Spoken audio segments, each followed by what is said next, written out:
దేవా నిత్య నివాసం మా ప్రియ పరలోకపు తండ్రి మీకు వందనాలు. జూన్ మాసం అంతా కూడా మమ్మల్ని కాచి కాపాడి భద్రపరిచి జూలై మాసంలో అడుగు పెట్టడానికి అయా మీరు చూపిన కృపను బట్టి మరొకసారి వందనాలు, స్తుతులు, స్తోత్రాలు తెలియజేస్తున్నాం. దినం వెంబడి దినము కృప వెంబడి కృపతో మమ్మల్ని ఆదరించి బలపరిచి నడిపించి సంతృప్తినిచ్చి ఆరోగ్యమిచ్చి ఆయుష్నిచ్చి అన్ని వేళలా మీ కృపలో మమ్మల్ని కాచి కాపాడుతున్న దేవ మీకు వందనాలు. కష్టములో సుఖంలో బాధలో వేదనలో నిందల్లో అవమానాల్లో అన్ని విషయములలో మా హృదయాన్ని మీరు ధైర్యపరుస్తున్నందుకు మీకు వందనాలు, స్తుతులు, స్తోత్రాలు ప్రభా. అయా మరి సమయంలో నీ సేవకునిగా నిలబడి అయా మరి వాక్య పరిచయం చేయడానికి ముందుగా ప్రార్థన పూర్వకంగా మేము అందరం కూడా సిద్ధపడుతున్నాం. నిలబడిన నాతోనూ వినడానికి సిద్ధంగా ఉన్న బిడ్డలతోనూ వాట్సాప్, ఫేస్బుక్, యూట్యూబ్ ద్వారా వీక్షిస్తున్న వారితోనూ ప్రతి వారితోనూ మీరు మాట్లాడండి. నీ వాక్యము వెలుగైనది ప్రభా. నీ వాక్యము అయా జుంటితేనే దారుల కంచె మధురమైంది ప్రభా. నీ వాక్యం అనే స్థితి ద్వారా మా హృదయాలు నలగొట్టబడడానికి సహాయం చేయండి. మీ నామానికే మహిమ ఘనత ప్రభావంలో ఆరోపించుకున్నామని యేసయ్య నామములో ప్రార్థించి అడిగి వేడుకొంచున్నాము తండ్రి, ఆమేన్. పక్క వాళ్ళకి షేక్ హ్యాండ్ ఇచ్చి గాడ్ బ్లెస్ యూ చెప్పండి. నవ్వుతూ చెప్పండి, గాడ్ బ్లెస్ యూ, దేవుడు మిమ్మల్ని దీవించును గాక అని చెప్పండి. ఈరోజు మనం అంశం ఏంటో చెప్పగలరా? చెప్పండి అందరూ కూడా. జ్ఞానేంద్రియాల అనే అంశంలో నుంచి ఎన్నో మాట? మూడో మాట. నాలుగు అంటే నాలుక అనే మాట గురించి మనం వింటున్నాం. నాలుకను గురించి ఎన్ని పార్ట్స్ చెప్పుకున్నాం? 3 పార్ట్స్ చెప్పుకున్నాం. 1 అబద్ధాలాడే నాలుక, 2 దూషించే నాలుక, 3 శపించే నాలుక. అబద్ధాలు, దూషణ, శాపం. అబద్ధాల నాలుక గురించి చెప్పినప్పుడు నేను ఒక ఉదాహరణ చెప్పడం మర్చాను, అది చెప్పి నేను కంటిన్యూ చేస్తాను. తండ్రి కుమారుడు అడవికి వెళ్ళారు కట్టెలు కొట్టుకోవడానికి. నా వైపు చూడాలి, చెప్పేటప్పుడు వినాలి. మీ చెవులు మీ కళ్ళు నా వైపు ఉండాలి, బైబిల్ వైపు కాదు. నా వైపు చూడండి అందరూ కూడా. ఓ తండ్రి కొడుకు అడవికి వెళ్ళారు కట్టెలు కొట్టుకోవడానికి. నాన్నగారు కట్టెలు కొడుతున్నాడు, కుమారుడు కొంచెం దూరంలో ఆడుకుంటున్నాడు. ఆడుకుంటూ వాళ్ళ నాన్న ఆట పట్టిస్తామని, డాడీ పులొచ్చింది డాడీ, నేను ఆడుకుంటున్న చోట పులుంది డాడీ అన్నాడు. వెంటనే పరిగెత్తుకుంటా గడ్డలు వేసుకుని వెళ్తే అక్కడ పులి లేదు, ఏమీ లేదు. నవ్వుతున్నాడు కొడుకు. రెండోసారి మరలా తిరిగి వెళ్ళిపోయి నాన్న కట్టెలు కొట్టుకుంటున్నాడు. రెండోసారి కూడా డాడీ పులొచ్చిందని కేకలేశాడు. దగ్గరికి రాలా. సరే మళ్ళీ పరిగెత్తుకుంటూ వెళ్ళాడు, మళ్ళీ పులి లేదు. మూడోసారి కూడా డాడీ పులి రక్షించు అని గట్టిగా విపరీతంగా కేకలేస్తున్నాడు. మూడోసారి నాన్నకి అర్థమైపోయింది, వీడు నన్ను ఆట పట్టించడానికి అబద్ధం ఆడుతున్నాడు, ఏలకోలం చేస్తున్నాడులే, ఆడుకుంటున్నాడులే అని చెప్పి ఊరుకున్నాడు. తీరా పని అయిపోయిన తర్వాత చూసుకుంటానికి అక్కడికి వెళ్తే కొడుకు లేడు, రక్తపు మార్కులతో తడిసి ముద్దైన చచ్చిపడున్న కొడుకున్నాడు అక్కడ. దీన్ని బట్టి ఏమర్థమైంది? అబద్ధమాడి ఒకసారి తప్పించుకోవచ్చు, అబద్ధమాడి రెండోసారి తప్పించుకోవచ్చు, అబద్ధమాడి మూడోసారి చెప్పలేం. కాబట్టి అబద్ధములాడి ధనము సంపాదించుట ఊపిరితో సాటి అన్న మాటను బట్టి చిన్నపిల్లలైనా పెద్దవాళ్ళైనా యవనస్తులైనా వృద్ధులైనా ఎవరైనా అబద్ధం ఏదో ఒక రోజు మన ప్రాణం తీస్తుంది. ఇది మొదటి మాట బట్టి నేర్చుకున్నాం. 2 దూషించే నాలుక. తల్లిదండ్రులు దూషించకూడదు, దేవుణ్ణి దూషించకూడదు, దైవజనులను దూషించకూడదు, భార్య భర్తని దూషించకూడదు, తల్లిదండ్రులు పిల్లల్ని దూషించకూడదు, పిల్లలు తల్లిదండ్రుల్ని దూషించకూడదు. దూషిస్తే పర్యావసానాలు ఏంటో కూడా చెప్పాను. అలాగే గత వారం చెప్పాను, శపించకూడదు. ఎవరైనా ఒకరు అధికారిని మీ హృదయంలో కూడా శపించకూడదంట. షిమి డైరెక్ట్గానే శపించాడు, తర్వాత చచ్చిపోయాడు. తర్వాత బిలాము ఇశ్రాయేలును శపించడానికి నోరెత్తాడు, కానీ దేవుడు ఆ శాపం వచ్చిన ఏం చేశాడు? దీవెనగా మార్చేశాడు. ఎందుకంటే యాకోబులో ఏ దోషమో లేదే గనక. హేతువు లేని శాపము తగలకపోను. కారణం లేకుండా నిష్కారణంగా ఎవరైనా మనల్ని శపించారంటే ఆ శాపం మనకి తగలదు. ఆ శాపాన్ని దేవుడు ఏం చేస్తాడు? దీవెనగా మార్చేస్తాడు. ఒకవేళ కారణం ఉందనుకోండి, ఖచ్చితంగా ఆ శాపం తగులుద్ది. మరలా చెప్తున్నాను, తల్లి మాట గడప దాటదు. తల్లిదండ్రులు ఎవరైనా కూడా పిల్లల్ని ఇప్పుడు దీవించాలి కానీ శపించకూడదు. ఒకవేళ తల్లిదండ్రులారా మీ పిల్లల్ని శపిస్తే ఆ శాపం వాళ్ళకి తగులుద్ది. తర్వాత మీ పరిస్థితి ఏంటో ఒకసారి ఆలోచించండి. తల్లిదండ్రులు కష్టపడి రెక్కలు ముక్కలు చేసుకుని తిని తినక పెంచి పెద్ద చేసేది ఎందుకని పిల్లలు అర్ధాంతరంగా చచ్చిపోవాలని కోరుకుంటారండి ఏ కన్నా తల్లిదండ్రులైనా? అలాంటి మాటలు మాట్లాడే వాళ్ళు నా దృష్టిలో అయితే మహాభయంకరులు, దుష్టులు, దుర్మార్గులు. నెత్తి నేలకేసి కొట్టేయాలని పెద్దది, కానీ కొట్టకూడదు. నా అభిప్రాయం చెప్పాను సుమా, ఇది నాకు ఊతపదం. మా పిల్లల్ని అంటూ ఉంటాను, దయచేసి మిమ్మల్ని అనట్లేదు. మీరందరూ దీవిస్తారు కానీ శపించరు కదా. శపిస్తారా? ఎవరన్నా ఉన్నారా? ఏమండి, ఎవరు లేరుగా? నాకు తెలిసి కృపమనిషి సంఘంలో పిల్లల్ని పట్టుకుని తల్లిదండ్రులు తిట్టేవాళ్ళు ఎవరు లేరు, తల్లిదండ్రులు పట్టుకుని పిల్లలు తిట్టేవాళ్ళు కూడా నాకు తెలిసి ఎవరు లేరు. ఒకవేళ ఉంటే మార్చుకోండి. దేవుని స్తోత్రం చెప్పండి గట్టిగా. అన్నిటికంటే ఒక మాట, ప్రాముఖ్యమైన మాట అని చెప్పి అందరితో చదివినిపించాను. శపించుట నీకు ప్రీతి గనుక శాపమే అతని మీదకి వచ్చిందంట. దీవించుట యందు అతనికి ఇష్టం లేదు కాబట్టి ఆ దీవెన అతనికి దూరం అయిందంట. కాబట్టి ఏ సమయంలోనైనా, బాధలోనైనా, సుఖంలోనైనా, కష్టంలోనైనా, కోపంలోనైనా దయచేసి మీ నోటి వెంబడి మలినమైన మాటలు, పనికిమాలిన మాటలు రానిమ్మకండి. మీ పెదవులకి కాపు పెట్టుకోండి. మీ పెదవుల్ని కాపు పెట్టుకోండి. మనం మాట్లాడే మాటే చెప్పుద్ది మనం నీతిమంతులమా అనీతిమంతులమా అని. దేవుని స్తోత్రం చెప్పండి గట్టిగా. మరి ఈరోజు పార్ట్ 4 చెప్పాలి, కానీ నేను చెప్పట్లేదు. ఎందుకంటే ఎందుకో దేవుడు నాకు ఇచ్చినటువంటి ఆలోచన బట్టి బల్లారాధన కదండి, 6 నెలలకు ఒకసారన్నా చెప్పాలి. ఇంచుమించు 7-8 నెలలు అయిపోయింది నేను బల్లారాధన గురించి చెప్పిన విషయాలు మరలా చెప్పను. దేవుని స్తోత్రం చెప్పండి గట్టిగా. ఒకసారి పస్కా గురించి చెప్పాను. రెండోసారి బల్లారాధన తీసుకుంటున్నప్పుడు ఎలా తీసుకోవాలి, తీసుకున్న వాళ్ళు ఏం చేయాలి, తీసుకున్న వాళ్ళ మీద ఉన్న బాధ్యత ఏంటి, ఆ విషయాలు చెప్పాను. వీలైతే గ్రూప్లో షేర్ చేస్తాను వెదికి. పస్కా, యెహోవా పస్కా అంటే ఏంటి, క్రీస్తు పస్కా అంటే ఏంటి, ఏమంటే ఆ విషయాలన్నీ చెప్పేశాను. కానీ చెప్పనటువంటి విషయాలు ఈరోజు చెప్పడానికి ఇష్టపడుతున్నాను. ఏంటంటే ఆ విషయాలంటే, ప్రభురాత్రి భోజనంలో పాల్గొనడం ద్వారా మనకి కలిగే దీవెనలు లేదా ప్రయోజనాలు ఏమిటో చెప్పాలనుకుంటున్నాను. చాలామంది సంస్కారం అంటారు, ఆ మాట బైబిల్లో లేదు. చాలామంది బల్లారాధన అంటారు, కానీ పరిశుద్ధ గ్రంథంలో ఆ మాట లేదు. మరి అనకూడదా అంటే అది ఎవరి విజ్ఞతకి వారికే వదిలేస్తున్నా. అదేమి చెడ్డమాటమే కాదు. బల్లారాధనని ఎందుకన్నారంటే, ఆనాడు శిష్యులు 12 మంది కూడా బల్ల చుట్టూ కూర్చున్నారు, యేసుప్రభుల వారి మధ్యలో ఉన్నారు. అప్పుడు రొట్టె విరిచారు, ద్రాక్షారసాన్ని అందించారు. కాబట్టి బల్లారాధన అనే పేరు అందుని బట్టి వచ్చింది. తప్పేం కాదు అన్నంత మాత్రాన, అనకపోతే శిక్షేమీ కాదు. కాబట్టి ఏ మాట అనడం సమంజసం అంటే, ప్రభురాత్రి భోజనం అనేది వాక్యంలో రాయబడిన మాట. ఆ మాటను మనం అనుకరించడం మంచిది. ప్రభురాత్రి భోజనం మరి రాత్రే చేయాలి కదండి, మరి పగలెందుకు చేస్తున్నారనే వాళ్ళు కూడా లేకపోలేదు. మరి ఆ తర్వాత రోజుల్లో అపోస్తులు పగలు చేయలేదా, రాత్రి మాత్రమే చేశారా? ఒకవేళ అపోస్తులు రాత్రి మాత్రమే చేస్తే మనం కూడా రాత్రే చేయాల్సి ఉంటుంది.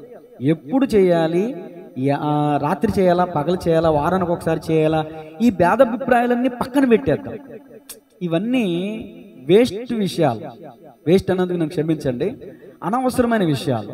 ఎందుకంటే మనం తీసుకుంటున్నటువంటి ఆ ప్రభు శరీరం యొక్క ప్రాముఖ్యత ఏంటో తెలుసుకోవాలి, రక్తం యొక్క ప్రాముఖ్యత ఏంటో తెలుసుకోవాలి, స్వీకరిస్తున్న మనము ఎలాంటి స్థితిలోనికి వెళ్తామో తెలుసుకోవాలి, స్వీకరించకపోతే వచ్చే నష్టం ఏంటో తెలుసుకోవాలని. కానీ ఏమంటారు, ఎప్పుడు తీసుకోవాలి, రాత్రి తీసుకోవాలా, పగలు తీసుకోవాలి, ఇవన్నీ ఏమంటే పక్కన పెట్టేద్దాం. ఈరోజు 6 విషయాలు ప్రాముఖ్యంగా మీ ముందుకు తీసుకొస్తాను. చెప్పండి, ఈరోజు మన అంశం ఏంటండి? ప్రభురాత్రి భోజనం స్వీకరించడం ద్వారా మనకి కలిగే ఏదో నెలకోసారి తీసుకుంటున్నాం, అయ్యగారు ఎత్తున్నాడు, ప్రార్థన చేసుకుంటున్నాం, వెళ్ళిపోతున్నాం, అయిపోయింది, అంతే మాత్రమే. కానీ ఈరోజు లోతైన విషయాలు మనం ధ్యానం చేద్దాం. తీయండి, యోహాను శుభవార్త 6వ అధ్యాయం 54వ వచనాన్ని చదువుకుందాం.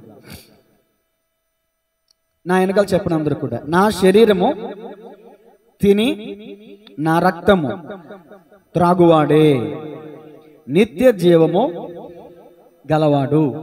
మళ్ళీ చెప్పండి, నా శరీరము తిని నా రక్తము త్రాగువాడే నిత్య జీవము గలవాడు.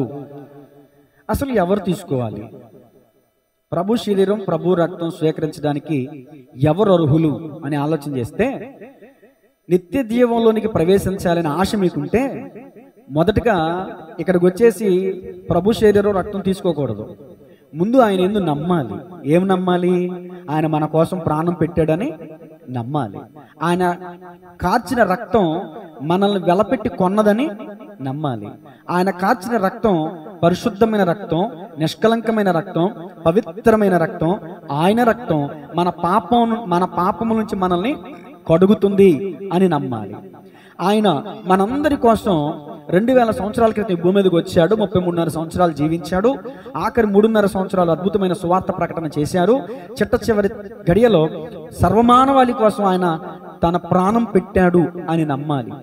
చనిపోయిన ఆయన 3వ దినాన లేపబడ్డాడు అనే విషయాన్ని నమ్మాలి. ఏ విధంగా ఆయన ఆరోహణమయ్యాడో అదే విధంగా మరలా రెండవ రాకడలో ప్రభు తిరిగి రాబోతున్నాడని నమ్మాలి. అలా నమ్మినప్పుడు యేసుక్రీస్తునందు విశ్వాసం ఉంచి బాప్తీసం తీసుకున్న ద్వారా నీవు రక్షింపబడతావు. ప్రభు యొక్క శరీరాన్ని రక్తాన్ని తీసుకోవడానికి నీకు అర్హత అనేది లభిస్తుంది. ఇప్పుడు వస్తున్న మీ అందరికీ నేను ప్రభు శరీరాన్ని ఇస్తున్నానా? ఇవ్వట్లా. ఎందుకు ఇవ్వట్లేదు? బాప్తీసం తీసుకోకుండా ఉన్నారు కొంతమంది. అంటే ఏదో నామకార్థంగా మొక్కుబడిగా వస్తున్నారు, వెళ్తున్నారు తప్ప వాళ్ళ విశ్వాసాన్ని సంఘం ఎదుట ఒప్పుకుంటలేదు. మీ హృదయంలో ఒప్పుకోవటం ఒకటి, రెండు సంఘం ఎదుట ఒప్పుకోవటం మరొకటి. ఎంతకాలం మీ హృదయంలో ఒప్పుకుని అలాగే ఉండిపోతారు బాప్తీసం లేకుండా? సంఘం ఎదుట కూడా మీరు సాక్షులుగా నిలబడాలి. సంఘం కూడా మీకు సాక్ష్యంగా ఉండాలి. నిజమే, ఈ వ్యక్తి బాప్తీసం తీసుకున్నాడు, తన పాపాలని శిలువ రక్తం ద్వారా కడుక్కున్నాడు అని సంఘం కూడా మీకోసం సాక్ష్యం చెప్పగలగాలి.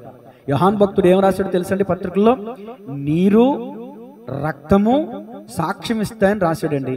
మరొకటి నీరు రక్తము ఆత్మ లేకపోతే ప్రాణం. ఈ మూడు విషయాలు కూడా పరిశుద్ధ గ్రంథంలో రాయబడింది. ఈ మూడు సాక్ష్యం ఇస్తాయంట మనకి. తీద్దామండి, ఎందుకు డౌట్గా ఎక్కడ రాయబడి? యోహాను గారు రాసిన మొదటి పత్రిక 5వ అధ్యాయము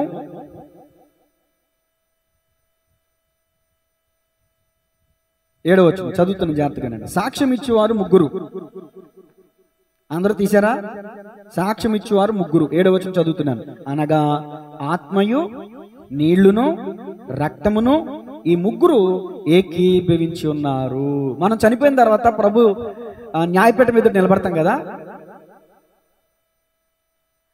నీళ్ళు వచ్చి సాక్ష్యం చెప్తాయంట, రక్తం వచ్చి సాక్ష్యం చెప్పుద్దంట, ఆత్మ వచ్చి సాక్ష్యం చెప్పుద్దంట.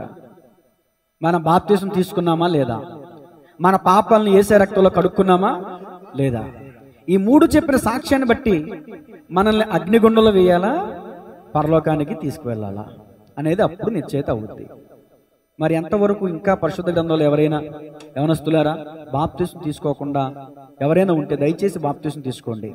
నమ్మి బాప్తీసం పొందండి, రక్షణ పొందుకుంటారు. మొట్టమొదటి మాట అడుగుతాను, చెప్పండి. దేవుని శరీరాన్ని తిని ఆయన రక్తాన్ని త్రాగువాడు పొందుకునే ఉపయోగం ఏంటి? మొట్టమొదటి మాట నిత్య జీవం. నెంబర్ 1. వెరీ గుడ్ అండి, చెప్పిన మీ అందరికీ నా హృదయపూర్వకమైన వందన. మీరు ప్రభు శరీరాన్ని తినటం రక్తం త్రాగడం ద్వారా పరలోక రాజ్య వారసులు అవుతారు. మనందరం చేస్తున్న తప్పేంటి తెలుసండి? డైరెక్ట్గా ప్రభు శరీరం ప్రభు రక్తం తీసుకోవడానికి రాకూడదు. ప్రత్యక్షపు గుడారం యొక్క అనుభవాన్ని చెప్తాను, వినండి. ఆనాడు ఇజ్రాయేలీలు అందరూ కూడా ఐగుప్తును విడిచి కానానుకు వెళ్తున్నటువంటి మార్గంలో దేవుడు మోషేని పిలిచి ప్రత్యక్షపు గుడారాన్ని ఎలా చేయాలో చెప్పాడు. కొండ మీద నేను నీకు చూపించుచున్న మాదిరి చేయడానికి జాగ్రత్త పడు అని మోషేని దేవుడు హెచ్చరించి, మందసాన్ని ఎలా తయారు చేయాలి, దీపవృక్షాన్ని నకీషి పనిగా చేయాలి, ఆ ధూపవేదిక ఎలా చేయాలి, సముఖపు రొట్టెల బల్లెలా చేయాలి, ఇవన్నీ కూడా మోషేకి దేవుడు చెప్పుకుంటూ వచ్చాడు. మీరు ఒక్క మాట మిస్ అయినా మీకు వాక్యం అర్థం కాదు. మీరు ఎవరైనా ఒక మాట మిస్ అయ్యారంటే మీ దృష్టి నాకు అర్థమైపోద్ది. చాలా ఇంట్రెస్ట్గా నేను కూడా చెప్తున్నాను, మీరు కూడా ఇంట్రెస్ట్గా వినండి.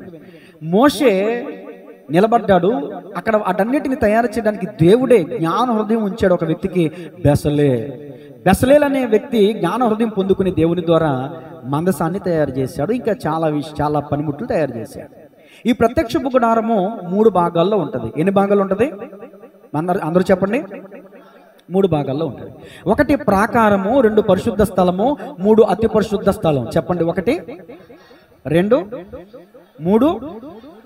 ప్రాకారంలో ఏముంటాయి, పరిశుద్ధ స్థలంలో ఏముంటాయి, అతి పరిశుద్ధ స్థలంలో ఏముంటాయో చెప్తాను. ప్రాకారంలో దహన బలిపీఠం ఉంటుంది. ప్రాకారంలో గంగాలం ఉంటుంది. నెంబర్ 1. 2వ స్థానం పరిశుద్ధ స్థలంలో ఏముంటాయంటే సముఖపు రొట్టెల బల్ల ఉంటుంది, బంగారు దొప్ప వేదిక ఉంటుంది. నెంబర్ 3. 3వ స్థలంలో ఉండే వస్తువులు ఏంటంటే బంగారు దొప్ప వృక్షం ఉంటుంది, బంగారంతో చేయబడిన మందసం ఉంటుంది. గోళ్ళల్లో మట్టి తర్వాత తీసుకుందరు కానీ చేతులు కట్టుకుని నా మాటలు వినండి. నేను చెప్పేది అదే. మీ దృష్టి తప్పిందంటే మీకు మాట తప్పిపోద్దని అర్థం. అదే మీ దృష్టి వైపు కూడా చూస్తాను నేను. దేవుని స్తోత్రం చెప్పండి గట్టిగా. ప్రాకారంలో ఉన్న వాటికి అర్థం చెప్తానండి. ఏమేమి ఉంటాయో చెప్పాను కదా, ఇప్పుడు వాటికి అర్థాలు చెప్తాను వినండి. ప్రాకారంలో మొట్టమొదటిగా దహన బలిపీఠం ఉంటుంది. ఈ దహన బలిపీఠ దగ్గర ఏం చేస్తారంటే యాజకుడు వచ్చి నిలబడతాడు. ఇజ్రాయేలీల్లో ఎవరైనా పాపం చేసిన వాళ్ళు ఓ గొర్రెనో పొట్టేలునో కోడినో వాళ్ళ ఉన్నటువంటి పరిమితిని బట్టి, లేనోళ్ళైతే పేదోళ్ళైతే పౌరపు పిల్లనో వీటిని తీసుకొస్తారు. ఈ దహన బలిపీఠం దగ్గరికి తీసుకొస్తారు. తీసుకొచ్చినప్పుడు యాజకుని చేతికి అప్పగిస్తారు. ఈ యాజకుడు అంటే ఈ పాస్టర్ లేకపోతే మరొకటి ఏం చేస్తాడంటే ఆ గొర్రెని 14 రోజులు పరీక్ష చేస్తాడు. ఎన్ని రోజులండి? పరీక్షించు. కుంటిది కానీ, గుడ్డిది కానీ, మోగది కానీ, చెవిటిది కానీ ఇవేమీ లేకుండా అది పరిశుద్ధమైనది అయితే అప్పుడు ఆ యాజకుడు ఏం చేస్తాడంటే ఆ దహన బలిపీఠం మీద దాన్ని ఏం చేస్తాడు? బలి ఇస్తాడు. ఆ తర్వాత ఆ యాజకుడు ఏం చేస్తాడంటే గంగాలం దగ్గరికి వెళ్తాడు. నా వైపు చూడండి, మీరు పిల్లలు పట్టించుకోమాక, నేను కూడా పట్టించుకోను, పిల్లలు అంతే. దేవుని స్తోత్రం చెప్పండి గట్టిగా.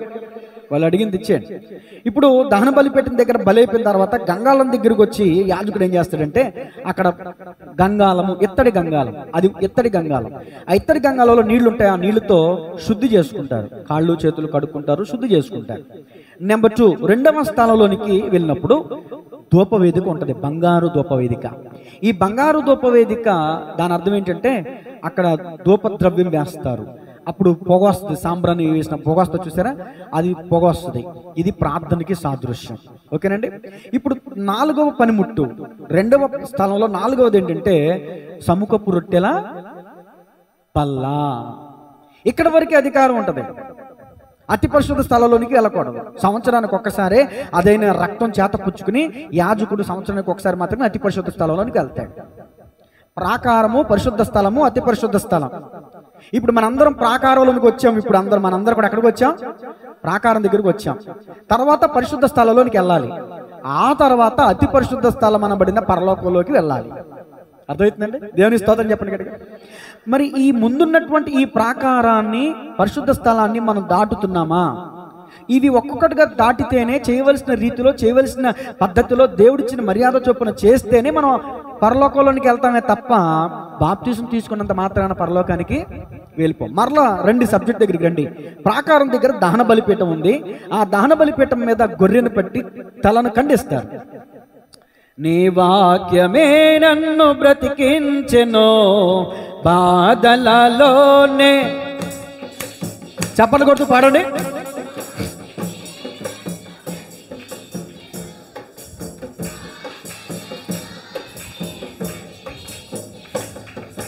కృపాశక్తి, దయాశక్తి,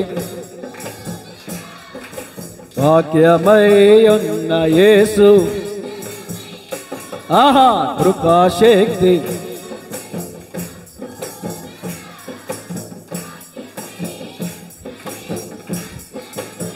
హల్లెలూయా. కొంచెం మొహమాటం ఎక్కువ నాకు, అందుకని ఎవరో కునుకేస్తే పేరు చెప్పకుండా దయచేసి జాలిపడి పాట పాడిచ్చా. ఈసారి పాట పాడించను. అర్థమవుతుంది?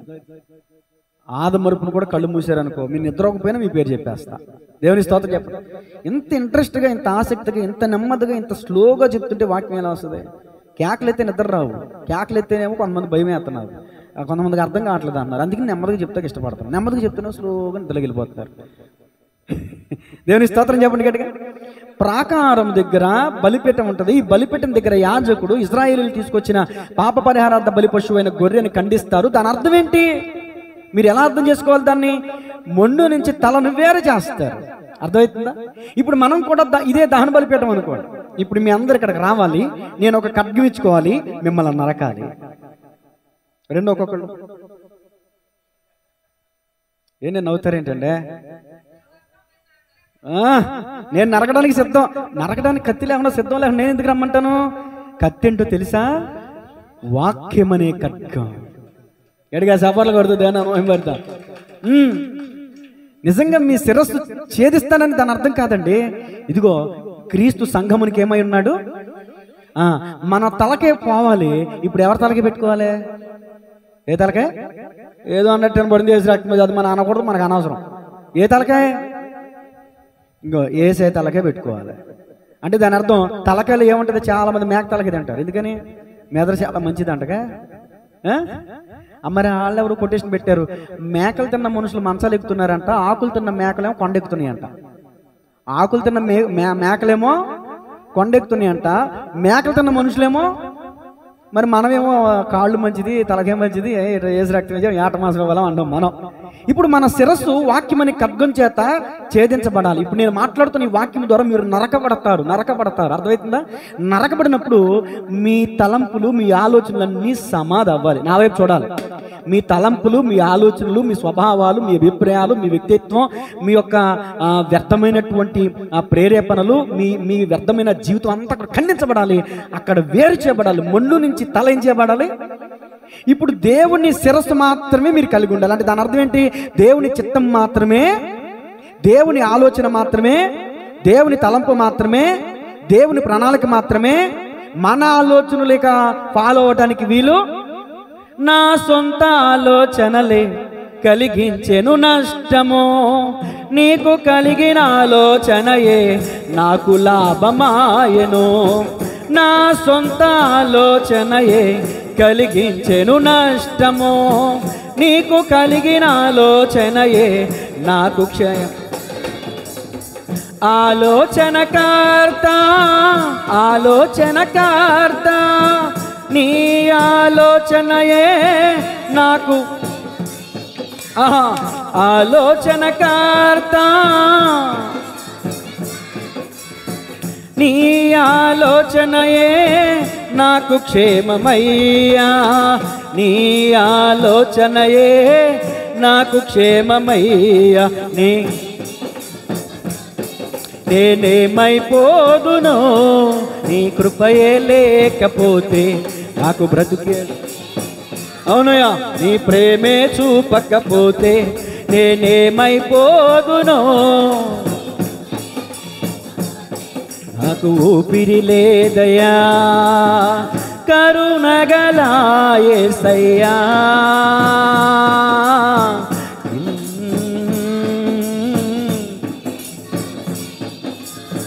కరుణగల యేసయ్యా, ఈ జీవితానికి. హల్లెలూయా. ఇప్పుడు ఎవరి శిరస్సు కలిగి ఉండాలి మనం? ఇది నెంబర్ 1 మొట్టమొదటి మాట. ప్రాకారంలో రెండవ స్థలం ఏంటండి? క్షమించాలి, రెండవ పనిముట్టు ఏంటండి? ఎత్తడి గంగాలం. ఎత్తడి గంగాలం, ఎత్తడి అనేది నిత్యత్వానికి సాదృశ్యం. నీళ్లు అనేది వాక్యానికి సాదృశ్యం. దేవుని వాక్యం అనే నీటి ద్వారా మనం ఏం చేయాలంటండి? ఉదక స్నానం చేయబడాలి. అక్కడికి వెళ్ళి అక్కడ చేయాలి. ఈ రెండు జరగాలండి. నీ సొంత ఆలోచనలతో వచ్చేసి ప్రభు శరీరాన్ని తీసుకోవడానికి వీల్లేదు. ఎలా పడితే అలా వచ్చేసి ఇక్కడ తీసుకోవడానికి వీలేదు. దేవుని వాక్యం చేత ఉదక స్నానం చేయబడాలి. దేవుని వాక్యం చేత ఉదక స్నానం చేయబడాలి. దేవుని వాక్యం నువ్వు విని వాక్యానికి నిన్ను నువ్వు అప్పగించుకోవాలి. అప్పుడు పరిశుద్ధ స్థలంలోనికి వెళ్ళాలి. లేదు ఈ రెండు కార్యాలు జరగకుండా పరిశుద్ధ స్థలంలోనికి వెళ్తే ఏమైతే తెలుసా? ఆనాడు ధర్మశాస్త్రం ప్రకారం పంటికి పన్ను, కంటికి కన్ను, అలాంటి నిబద్ధతలు ఉన్నటువంటి పరిస్థితులను యాజకుడే ఒకవేళ ప్రత్యక్ష గుడారంలోనికి వెళ్ళి లేదా దేవుని మందిరానికి వెళ్ళి చేయవలసిన రీతులు ఏదైనా పని చేయకపోతే ఆకాశం నుండి అగ్ని దిగి వచ్చే వాళ్ళని దహించేది. అహరోను కుమారులండి అబిహు నాదాహులు అన్యాగ్ని అర్పించారంటండి. దేవుని ఆకాశం నుంచి అగ్ని దిగి వచ్చి ఏం చేసిన వాళ్ళని దహించేస్తుంది. అన్యాగ్ని. అగ్ని అంటే వాక్యం. అన్యాగ్ని అంటే వేరొక మాట, వేరొక బోధ, వేరొక దుర్బోధ, వాటిని మనం అనుసరించకూడదు. బయట వాటిని అన్యాగ్ని, ప్రతిష్ఠింపబడిన అగ్నితోనే అక్కడ ధూపం వేయాలి. దేవుని స్తోత్రం చెప్పండి గట్టిగా. ఇప్పుడు రెండో ప్రాంతంలోనికి వెళ్దాం, పరిశుద్ధ స్థలంలోనికి వెళ్దాం. పరిశుద్ధ స్థలంలో మూడవ పనిముట్టు ఏంటంటే బంగారు ధూప వేదిక. చెప్పండి అందరూ కూడా. మొదటి స్థలంలో మొట్టమొదటి పనిముట్టు ఏంటి? బలిపీఠం. రెండో పనిముట్టు ఏంటి? ఇత్తడి గంగాలం. మూడో పనిముట్టు ఏంటి? రెండవ స్థలంలో బంగారు ధూప వేదిక. నాలుగవది సముఖపు రొట్టెల బల్ల. రాసుకోండి, ఇంట్రెస్ట్ ఉన్న వాళ్ళు రాసుకుంటున్నారు, మంచిది. దేవుని స్తోత్రం చెప్పండి గట్టిగా. ఇప్పుడు బంగారు ధూప వేదిక. ధూపము 141 కీర్తన 2వ వచనం రాసుకోండి, తీయొద్దు, చదవద్దు, రాసుకోండి అంతే. నాకు తెలుసు నా ప్రార్థన ధూపం వలెను, నేను చేతులు ఎత్తుట సాయంకాల నైవేద్యములను నీ దృష్టికి అంగీకారములగును గాక అంటాడు భక్తుడు. ఇప్పుడు చెప్పండి, అక్కడ ధూపం దేనికి సాదృశ్యమో చెప్పండి? ప్రార్థనకి సాదృశ్యం. మీరు బల్ల తీసుకునే ముందండి ప్రార్థనలో నలగాలి, ప్రార్థనలో విరిగి నలగాలి. అదేమి లేకుండా నీకు స్తోత్రం నాకు ఆత్రం అనేది మొక్కుబడిగా పెదలతో కూడా ప్రార్థన చేసేసుకుని వచ్చేసి ప్రభు శరీరాన్ని తినేసి ఆయన రక్తాన్ని తీసేసుకుంటే దోషులవుతారు. జాగ్రత్త. అయోగ్యంగా స్వీకరిస్తే శాపగ్రస్తులు అవుతారని 1 కొరింథీయులకు రాసిన పత్రిక 11వ అధ్యాయంలో ప్రతి నెల చదివించే నేను మీకు బలారాధన ఇస్తా. నేను ఇప్పుడు వివరిస్తున్నాను అంతే తేడా. ఏదో సాధారణమైన రొట్టె తీసుకున్నట్టు, సాధారణమైన భోజనం చేసినట్టు ప్రభురాత్రి భోజనంలో మీరు పాలు పొందితే దానికి శిక్షార్హులు అవుతారని వాక్యం చెప్తుంది. చాలా మంది తమను తాము విమర్శించుకోకుండా తీసేసుకోవటం వల్ల, అది తర్వాత చెప్తాను. ఇక్కడ మాట చెప్పనండి, నా శరీరము తిని నా రక్తమును త్రాగువాడే నిత్య జీవము గల. నీవు నిత్య జీవం గలవాడు అవ్వాలంటే, ఆయన శరీరాన్ని తినాలి, ఆయన రక్తం తాగాలంటే ముందు నీ శిరస్సు ఖండించబడాలి, తర్వాత నువ్వు వాక్యమైన నీటి ద్వారా కడగబడాలి, తర్వాత 3 ప్రార్థన ద్వారా నిన్ను నువ్వు సిద్ధపరుచుకోవాలి. దేవుని స్తోత్రం చెప్పండి గట్టిగా. ప్రార్థన లేని ప్రతివాడు పాడి మీద శవలంటి వాడు. నీరు లేని ఏరు, కప్పు లేని ఇల్లు, స్టీరింగ్ లేని కారు ఎలాగో ప్రార్థన లేని జీవితం కూడా అంతే. చాలా మంది ప్రార్థన నిర్లక్ష్యం చేస్తారండి. ప్రార్థన వలన సూర్యచంద్రులు నిలిపేశారండి ఆనాటి భక్తులు. ఇప్పుడు నేను ఆ విధమైన ప్రార్థన గురించి చెప్పను, కానీ పశ్చాత్తాపంతో కూడిన ప్రార్థన మాత్రమే నేను చెప్పాలి. అద్భుతాలు ఎవరు ప్రార్థన చేస్తే అద్భుతాలు జరిగినాయి అనేది ఇప్పుడు సబ్జెక్ట్ కాదు, కాన్సెప్ట్ కాదు. ఇక్కడ ప్రభు శరీరాన్ని, రక్తాన్ని స్వీకరించే ముందు మనం చేయాల్సిన ప్రార్థన ఏంటంటే, దావీదు మహారాజు చేసిన ప్రార్థన చేయాలి. ఏం చేశాడు దావీదు మహారాజు? కీర్తన 51వ అధ్యాయం మీరు రాసుకోండి, చదువుకోండి. తర్వాత 51వ అధ్యాయం పాపలో పడిపోయిన తర్వాత దావీదు బత్షెబాతో పాపలో పడిపోయిన తర్వాత రచించిన కీర్తన అండి అది. పాపంలో ఉన్నటువంటి నీవు నేను ప్రభు శరీరాన్ని, ప్రభు రక్తాన్ని స్వీకరించే ముందు అలా వచ్చి ఇలా తీసేసుకోకూడదండి. శాపం అది, పాపం అవుద్ది, దోషమైద్ది.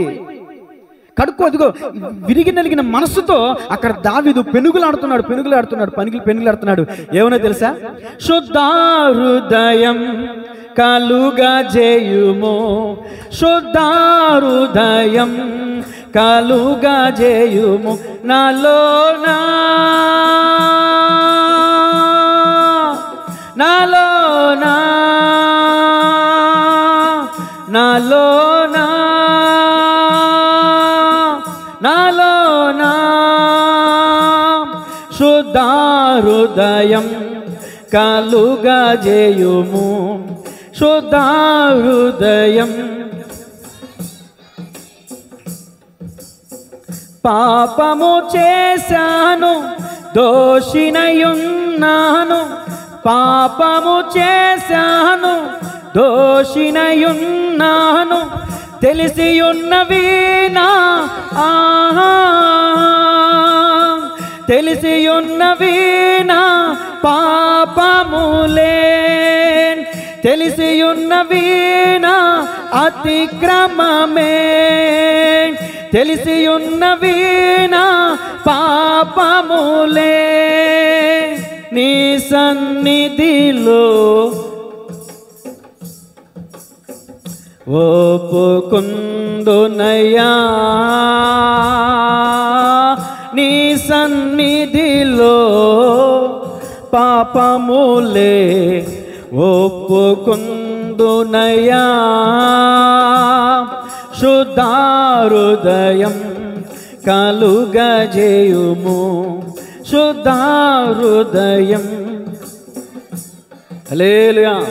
ప్రభు శరీరాన్ని, ప్రభు రక్తాన్ని తీసుకోవడానికి ముందు మనం చేయాల్సిన ప్రార్థనది. విరిగి నలిగిన హృదయమే దేవునికి ఇష్టమైన బలియాగం. ఏదో నోటి మాటతో హోల్సేల్ రేటుగా అన్ని కలిపి ఒకేసారి కొనేసినట్టు హోల్సేల్గా ప్రభు నేను పాపి నన్ను క్షమించాను వచ్చి తీసేసుకున్నాం కాదు.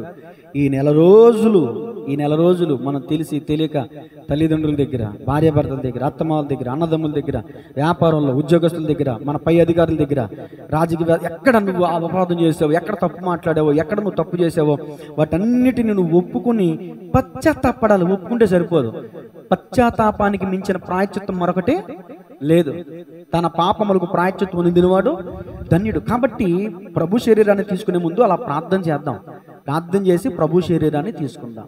అప్పుడు నువ్వు తినడానికి అర్హుడివి. శిరస్సు ఖండించబడాలి. వాక్యమైన నీటి ద్వారా నీరు బాప్తిస్మానికి సూచన, నీరు వాక్యానికి సూచన. తర్వాత 3 ప్రార్థన, 4 ప్రభు శరీరం, ప్రభు రక్తం. మొదటి మాట ముగిస్తున్నాను. చెప్పండి, ప్రభు రాత్రి భోజనం స్వీకరించడం ద్వారా మనకు కలిగే దీవెనలో మొట్టమొదటి దీవెన ఏంటండి? అందరూ చెప్పలా? అందరూ వెనకాల కూడా చెప్పండి. నిత్య జీవం. 2 మాట రాసుకోండి. నేను ఈ మాటను దాటి క్రాస్ చేయనండి. ఎందుకంటే మీరు చాలా మంచి నాకంటే చదవరులు ఉన్నారు ఇక్కడ, నాకంటే జ్ఞానులు ఉన్నారు ఇక్కడ, నాకంటే మహానుభావులు ఉన్నారు ఇక్కడ. నేను ఆషామాషిగా వాక్యం చెప్పితే మీరు తిరిగి నన్ను ఖండించారు. అందుకని చాలా జాగ్రత్తగా సిద్ధపడుతున్నాను నేను. దేవుని స్తోత్రం చెప్పండి. మా స్టడీ 10th క్లాస్ మాత్రమే. మీరు డిగ్రీలు, పిహెచ్డీలు, ఎంబీబీఎస్లు, అబ్బో గిఫ్ట్ ఏదైనా వేసి రక్తం ఆచరించి నిలిపిందా? అయ్యి బాబోయ్, అది సరే, తర్వాత ఖండిద్దాం. దేవుని స్తోత్రం చెప్పండి. యోహాను సువార్త 15:4 తీయండి. మీ అమూల్యమైన చేతులతో పరిశుద్ధ గ్రంథాన్ని తెరవండి.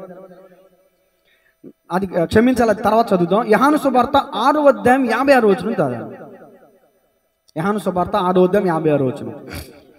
అది నా శరీరము తిని నా రక్తము త్రాగువాడు నా యందును నేను వాని యందును నిలిచియుందును. నెంబర్ 1 మాట, నా శరీరం తిని నా రక్తము త్రాగువాడే నిత్య జీవం గలవాడు. రెండో మాట ఏంటి?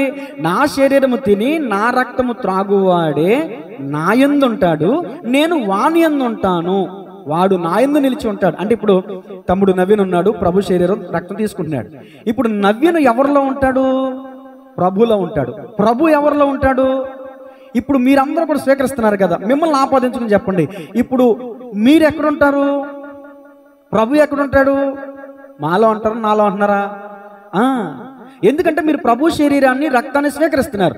బాప్తీసం తీసుకుని కూడా చాలా మంది నిర్లక్ష్య ధోరణి చూపిస్తూ ఉంటారు, తీసుకోరు. బాప్తీసం తీసుకుని కూడా బల్లని నిర్లక్ష్యపరుస్తారు. అలాంటి వాళ్ళకి ఈ రోజున చాలా ఒక కొరడా లాంటిది అనమాట. వాక్యం ఒక కొరడా లాంటిది, చాలా అపరాధం అండి అది. దేవుడు చెప్పింది చేయకపోతే అది ఆజ్ఞాతిక్రమం. ఇది ఆజ్ఞాతిక్రమమే. నేను వచ్చే వరకు దీనిని ఆచరించుడని ప్రభు చెప్పాడు కాబట్టి మనం ఆచరించాల్సింది అంతే. మనం వెళ్తున్న స్థానిక మందిరంలో వారం పెట్టారా, నెల పెట్టారా, ఎప్పుడు పెడితే అప్పుడు మనం పాల్గొనాల్సిందే. మానకూడదు, బల్లారాధన మానకూడదు. అందుకనే చాలా మందికి భయం. అందుకనే బల్లారాధనగా వస్తారు, మిగతా వారాలు రాదు. అర్థమవుతుందా? ఇది తెలిసిన వాళ్ళు వారాన్ని నెలకు ఒకసారి వస్తున్నారు. వాళ్ళకి అర్థం కావట్లా. ఏ ఒక్క రోజు, ఏ ఒక్క ఆదివారం మిస్ అయిపోయినా అక్కడ హాజరు పట్టి ఉంటుంది. ఏమ్మా పలానా 2025 పలానా జూన్ నెల 3వ మాసం లేకపోతే 4వ మాసం నువ్వు ఎక్కడికి వెళ్ళావు? ఫంక్షన్కి వెళ్ళావా, పార్క్కి వెళ్ళావా, పిక్నిక్కి వెళ్ళావా, బీచ్కి వెళ్ళావా, దుప్పటి ముసుకెట్టి పడుకున్నావా? ఏజ్ రక్తం విజయం అడుగుతాడైనా?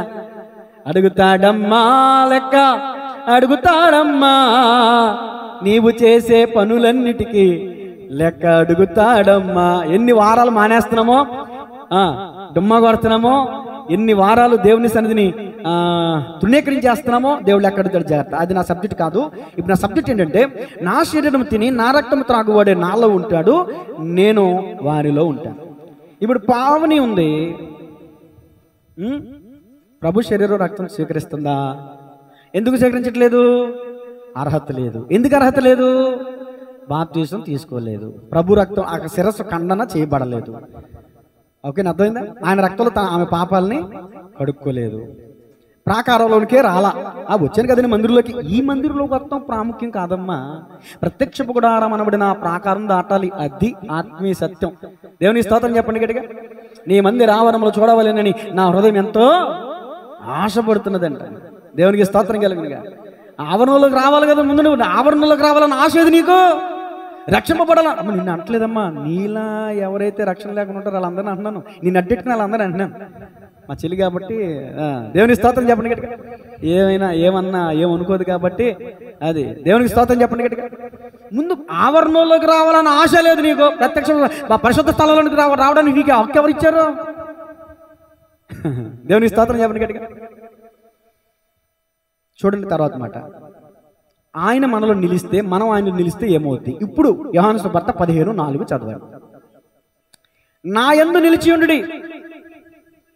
మనం నిలవకపోతే చెప్పరేంటండి పాస్టర్ గారా?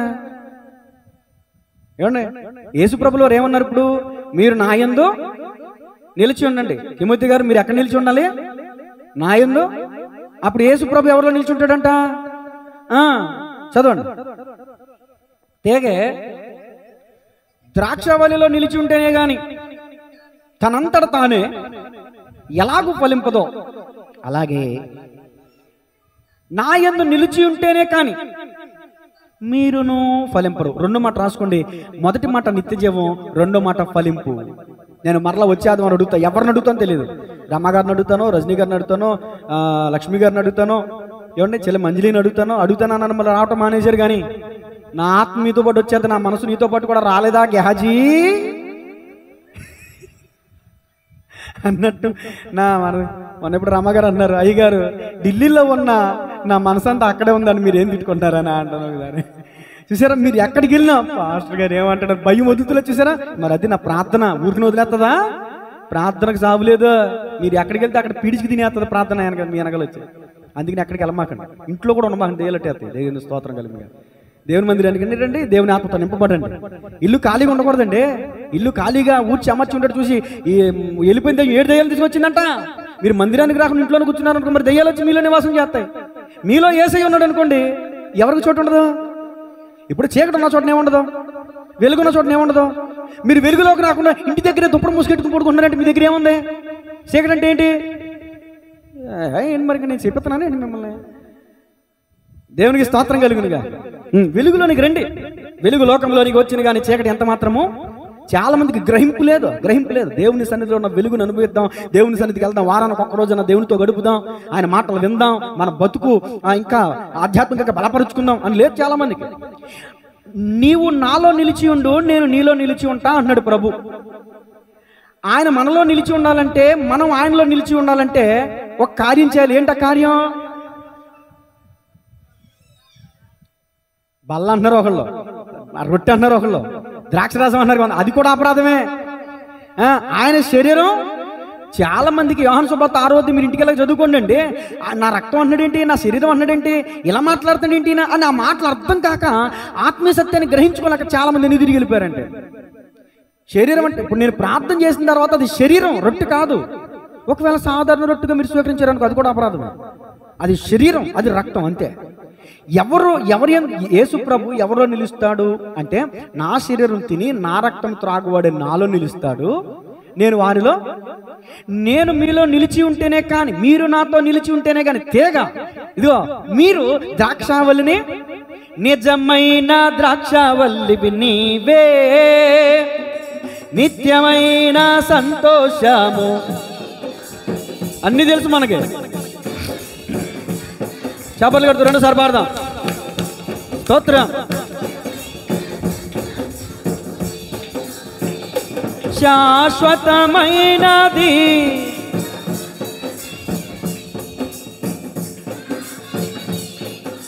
ప్రేమ,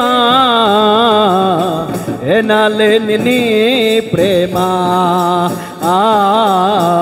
ఎనాలేని నీ ప్రేమ, ఎనాలేని నీ ప్రేమ, ఎనాలేని నీ ప్రేమ. హల్లెలూయా. జాగ్రత్తగా వినండి, స్లోగా చెప్తాను. మీరు తీగ, ఆయన ఏమై ఉన్నాడు? ద్రాక్షావల్లి. తీగ ద్రాక్షావల్లిలో నిలిచి ఉంటేనే గాని ఫలింపదు. నాకు వేరుగా మీరు ఉండి మీరేమీ చేయలేరు. చూసారా? ప్రభు శరీరం, ప్రభు రక్తం సేకరించడంలో ఎంత ఆశీర్వాదం ఉందో. ఫలిస్తారంట. అందుకని చాలా మంది ఆధ్యాత్మికంగా ఫలింపు లేకుండా ఉంటూ ఉన్నారు. అందుకనే ఫలాలు లేని అంజూరమాది నీ ఉంటావా, ఫలితం లేని భూలోకంలో నీ ఉంటావా. పడాలి. ఫలాలు లేని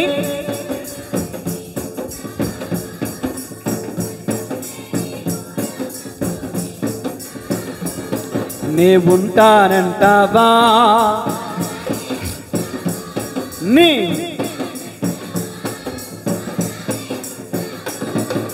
ఫలాలు లేని అంజూర మాదిరి నీ ఉంటావా, ఫలితం లేని భూలోకంలో నీ ఉంటావా. హల్లెలూయా. చూడండి, తీగే మనం, ద్రాక్షవల్లి ఆయన. మనం నిలిచి ఉంటేనే కానీ ఫలించం. మనం నిలిచి ఉండాలి, ఆయన మనలో నిలిచి ఉండాలంటే ప్రభు శరీరం రక్తం తీసుకోవాల్సిందే. తీసుకోరా. దీనిలో ఉన్న దీవెన ఎంతో చూసారా? ప్రభు శరీరాన్ని రక్తం స్వీకరించడంలో 1 నిత్య జీవం, 2 ఫలింపు. ఒక మాట గమనించండి. Husband, HUSBAND, husband. ఎవరో చెప్పగా విన్నాను, హస్బెండ్ అనే పదం రబ్బర్ బ్యాండ్ నుంచి వచ్చిందంట. ఏ బ్యాండ్ నుంచి? Rubber band. ఇప్పుడు కురులు ఉన్నాయి కదా, మీ హెయిర్ ఉంది కదండి, చాలా విస్తారమైన మంచి హెయిర్ ఉంది కదా, కొంత మీదకి వదిలే దేవునికి స్తోత్రం ఉంది కదా. ఇది విచ్చలడిగా అయిపోకుండా చక్కగా కుదురుగా చక్కగా ఒప్పుడు ఉండాలంటే మీరేం చేస్తారు? రబ్బర్ బ్యాండ్ పెడతారు. ఈ రబ్బర్ బ్యాండ్ అంటే ఏంటి తెలుసా? హస్బెండ్.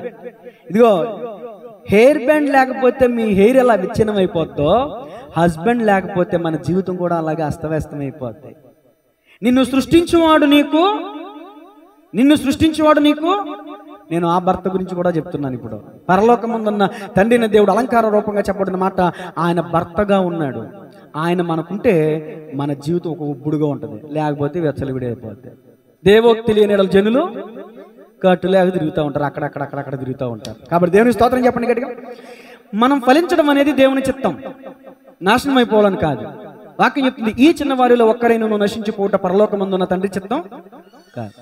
ఆదామును పిలిచి దేవుడు ఏమన్నాడు? మీరు ఫలించి అభివృద్ధి పొంది విస్తరించండి భూమిని.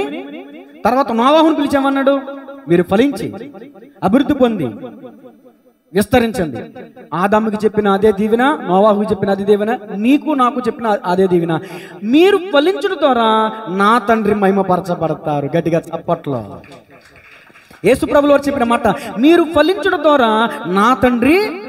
అందుకని మనం ఫలించాలి, దేవుడి మహిమాత్మై ఫలించాలి. దేవుడు నమ్ముకున్నారు, ఇలా బతుకులు ఎప్పుడు చూసి నింతారా ఇలా బతుకు అని అన్నట్టు మనం ఉండకూడదు. పేదరికంలో, రోగాల్లో, రుచులో మనం బతకూడదండి. విడుదల పొందాలంటే ప్రభు శరీరాన్ని, ప్రభు రక్తాన్ని నువ్వు స్వీకరించాలి. అప్పుడు ఆయన నీలో నిలిచుంటాడు, నువ్వు ఆయనలో నిల్చుంటావు, అప్పుడు నువ్వు ఫలిస్తావు. ఒకవేళ తీసుకున్నామండి అయినా మాకు ఫలింపలేదంటారా? తీసుకోవలసిన రీతిలో, పద్ధతుల్లో, మర్యాద పూర్వకంగా, యోగ్యంగా ఉండి నువ్వు తీసుకుంటా, అయోగ్యంగా ఉండి నువ్వు తీసుకుంటున్నావు. ఆయన చెప్పింది చెప్పినట్టుగా చేసి నువ్వు పళ్ళలో పాల్బొమ్మలు పొందు, అప్పుడు నువ్వు దీవించబడతావు. దేవుని స్తోత్రం చెప్పండి గట్టిగా. సమయం మాత్రమే కాదు, ఆయన చెప్పిన కష్టార్జితులో నమ్మకంగా దశమ భాగం చెల్లించాలి. దశమ భాగము యెహోవా సొమ్ము, దేవుని సొమ్ము. దేవునికి ఇవ్వకపోతే మనం ఏంటి? దొంగలం అవుతాం. ఒక దొంగోడు ఇక్కడికి వచ్చి ప్రభు శరీరం తీసుకుంటే ఆ దొంగలో యేసయ్య ఉంటాడా చెప్పండి.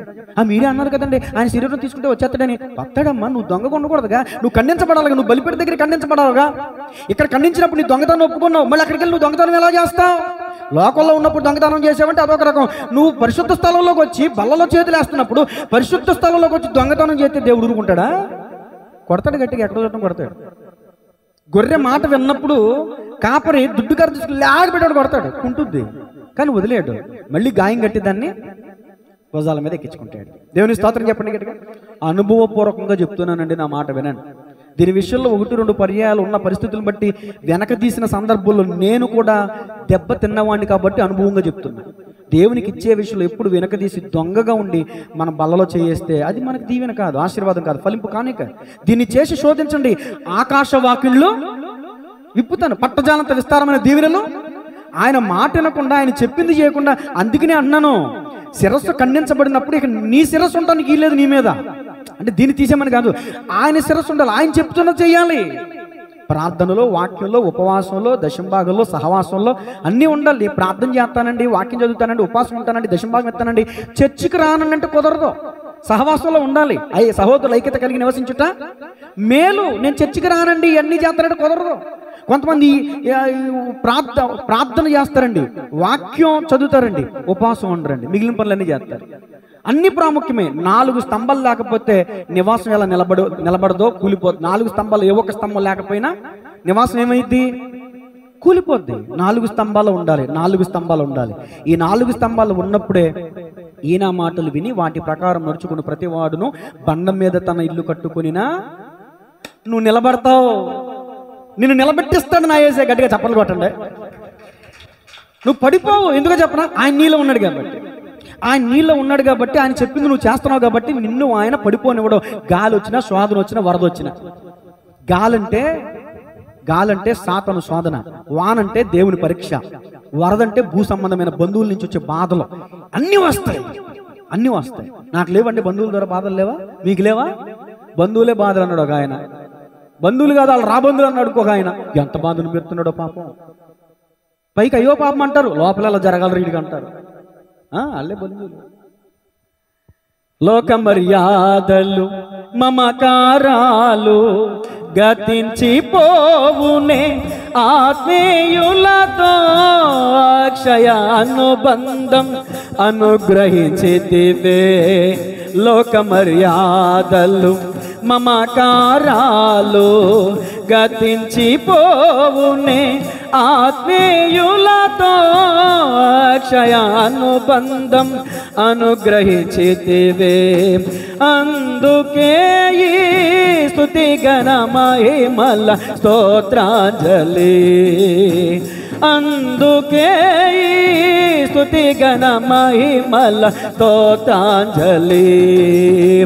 ఆశ్రయ దుర్గమా నా యేసయ్యా, నవజీవన మార్గమునా నన్ను నడిపించుమా. హల్లెలూయా. సమయం అవుతుంది కాబట్టి ముగిస్తున్నాను. రెండో మాట ముగిస్తున్నాను. ఆదాముకి ఇచ్చిన అదే దీవెన, నోవాహుకి ఇచ్చిన అదే దీవెన. చూడండి, మత్తయి సువార్త 3:7-10 వచనాలు. ఏం జరుగుతుంది? మీరు ఫలించకపోతే ఏమవుతుంది? ఒక్క నిమిషం అండి. మీరు ఫలించలేదంటే ఏమవుతుందో చెప్తాను. చెప్పే ముందు, మీరు ఫలించకపోవడానికి గల కారణం ఏంటి? ఆయన మీలో నిలిచిలేడు, మీరు ఆయనతో నిలిచిలేడు. అంటే ఎందుకు ఆయన మీలో నిలిచిలేడు, మీరు ఆయనతో నిలిచిలేడంటే మీరు ప్రభు శరీరాన్ని, ప్రభు రక్తాన్ని స్వీకరించట్లేదు కాబట్టి. నా శరీరము తిని నా రక్తము త్రాగువాడే నా యందుంటాడు, నేను వాని యందుంటాను. ఎవడు నా యందుంటాడో నేను వాని యందుంటాను, వాడే ఫలిస్తాడు. లేనివాడు ఆయనకు వేరుగా ఉండి ఏమీయో చేయలేరు. కాబట్టి ఆవరణలోకి రావాలని ఆశ ఉండాలి. మొదటిగా చదవమ్మా.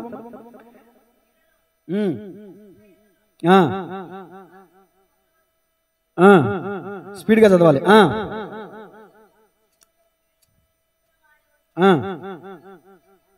మారు మనసుకు తగిన ఫలమును ఫలించండి.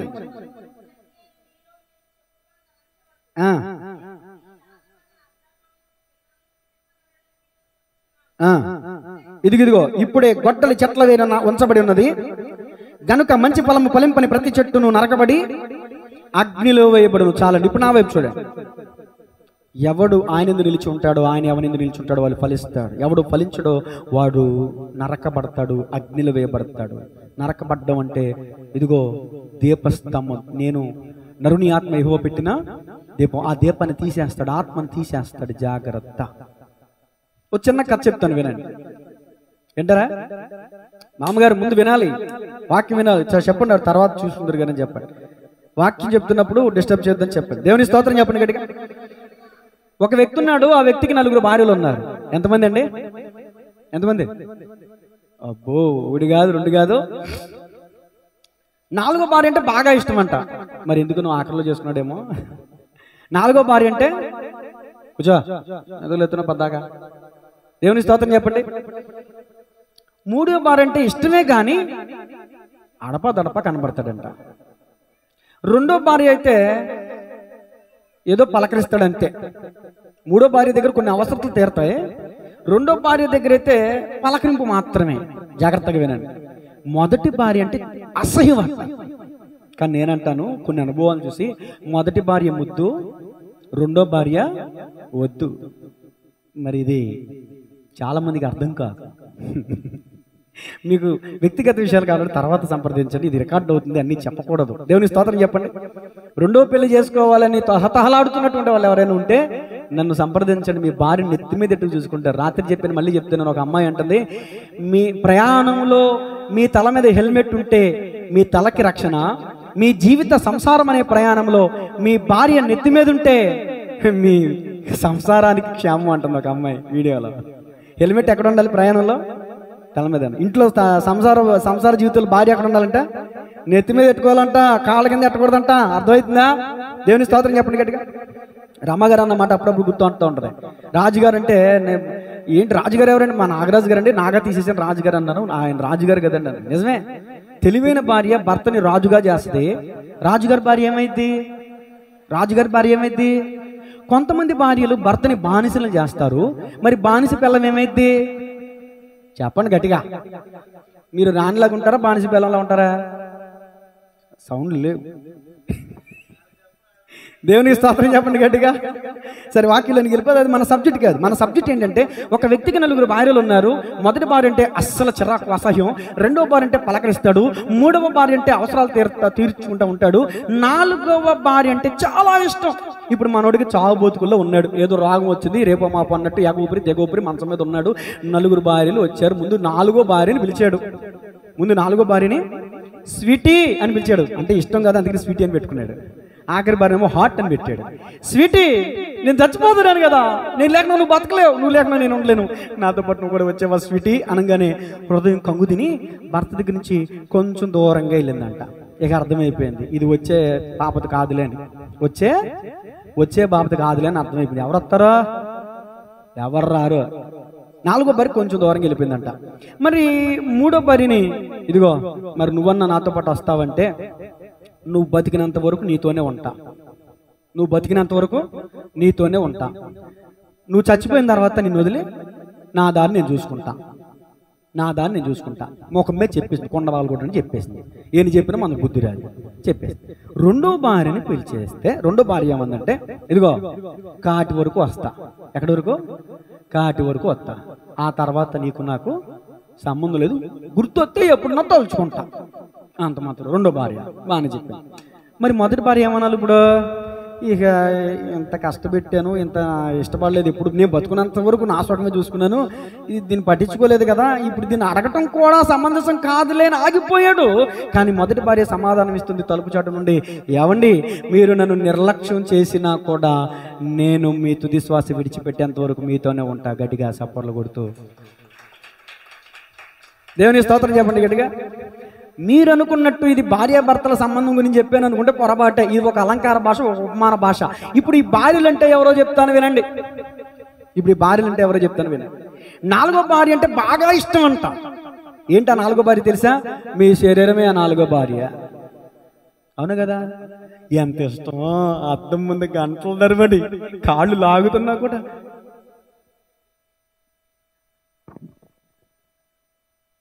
మీరు ఇంటికి వెళ్ళాక న్యూస్లో చూడండి, 42 ఏళ్ల హీరోయిన్ చచ్చిపోయిందని వార్త. గుండెపోటుతో చచ్చిపోయింది అనుకున్నారు మొన్నటిదాకా, ఇప్పుడు తిరగేస్తున్నారంట. ఎందుకనంట? ఒక వారం కిందంట నుదుటి మీదంట ఇంజక్షన్ చేయించుకుందంట. ఏంట ఇంజక్షన్?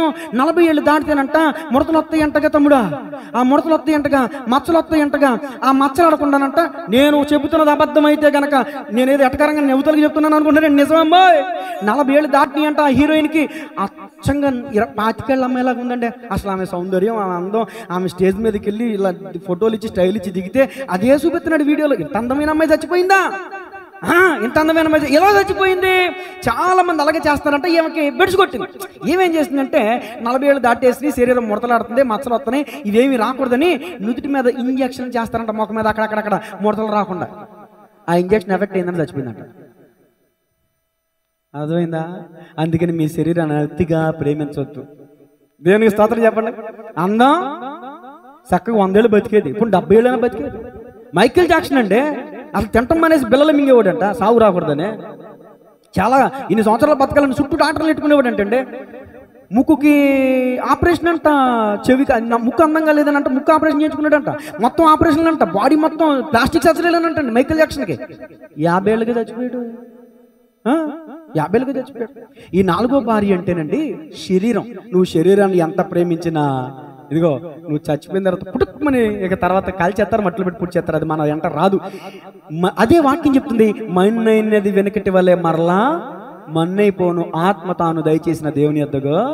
దేవుని స్తోత్రం చెప్పండి గట్టిగా. మరి 3వ భార్య ఏంటండి? ఈ 3వ భార్య అవసరం తీరుతుందని చెప్పానుగా, మీరు చెప్పండి. కొట్టండి రజనీ గారు చెప్పట్లు గట్టిగా. అర్థమైపోయింది మ్యాటర్. 4వ భార్య అంటే శరీరం, 3వ భార్య అంటే డబ్బు, ఆస్తిపాస్తులు. ఈ 3వ భార్య ఏమని చెప్పింది సమాధానం?